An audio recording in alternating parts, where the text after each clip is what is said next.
Opor, pembukaan pelatihan dasar CPNS. Sebanyak 80 calon pegawai negeri sipil mengikuti pelatihan dasar atau Latsar Gelombang 4 Angkatan 7 dan 8 yang digelar di Balai Diklat Keagamaan Palembang. Pelatihan ini menjadi langkah awal dalam membentuk karakter ASN yang tidak hanya kompeten, tetapi juga berakhlak, berintegritas, dan mampu bersikap bijak di tengah masyarakat. Pada Senin 22 September 2025 dalam sambutannya, Kepala BDK Palembang Saifuddin menekankan pentingnya komunikasi yang santun dan beretika, terutama di era digital yang serba terbuka. Ia mengingatkan agar para ASN muda ini berhati-hati dalam berucap, serta mampu menempatkan diri secara tepat dalam ruangan publik. Selain pembinaan karakter, peserta juga akan menjalani berbagai materi seputar bela negara, kedisiplinan, serta evaluasi aktualisasi nilai-nilai ASN.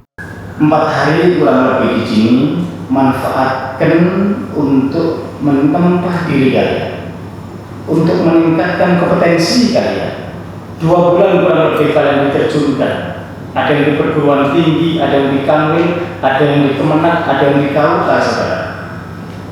Jadilah pribadi-pribadi ASN yang mampu membanggakan untuk dirimu, mampu membanggakan untuk institusimu, mampu membanggakan orang-orang yang selama ini mensupport kalian.